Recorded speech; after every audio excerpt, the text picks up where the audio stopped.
Of course it did not sit well with her, so being the ever-mature adult that she is, she cried and threw a tantrum. A effing tantrum. I am not a confrontational person and I easily get anxious when I feel tension arise.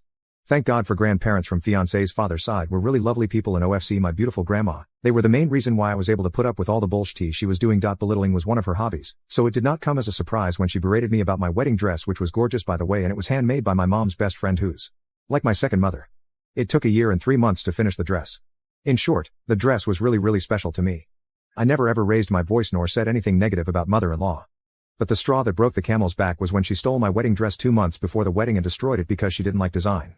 I had a full-on anxiety attack when I found about what she'd done, and whilst my anxiety attack she never lifted a finger to help, but she was on her usual routine, calling my anxiety attack as a cry for attention and that I was just being overdramatic. It was too late to fix the dress, so I ended up buying a new wedding dress. By this time we were way over our budget for the wedding because of this monster. Wedding day comes, lo and behold my dashing fiancé was a no-show. No one knew where he was and no one could reach him.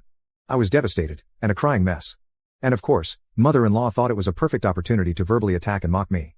TBH, it still hurts me every time I remember this. Up to this day I honestly believe nothing will ever make me feel so pathetic. I showed up to work the following day, desperately trying to distract myself from all the fiasco. And 3 days after, I found out that he had been cheating on me for a year with a mutual friend. The worst part was we all worked at the same place.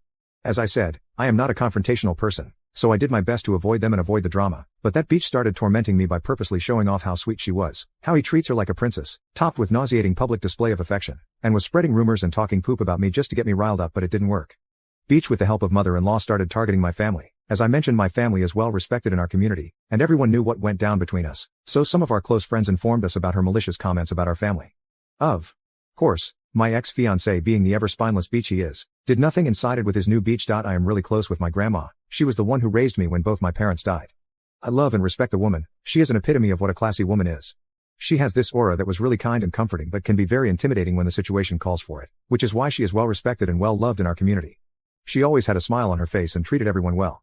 And if it wasn't for her, I don't think I would make it after all that had happened to me.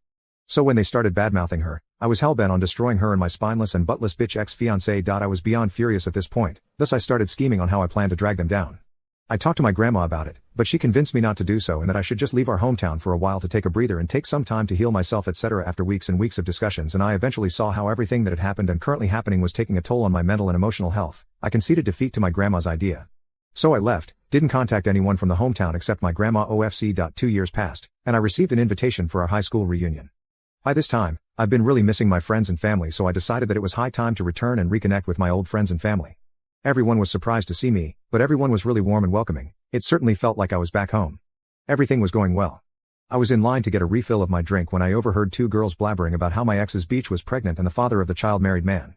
I was curious as F, but decided not to pry about since I no longer want to be on the loop about whatever was going on about them. The following day, I met up with my favorite cousin, and my curiosity got the best of me, so I asked him about what went on when I left. And oh boy, I was not ready for the tea. My grandma always had a gleeful disposition. She always greeted everyone and engaged in small talks with anyone. But apparently, when I left she started to act differently.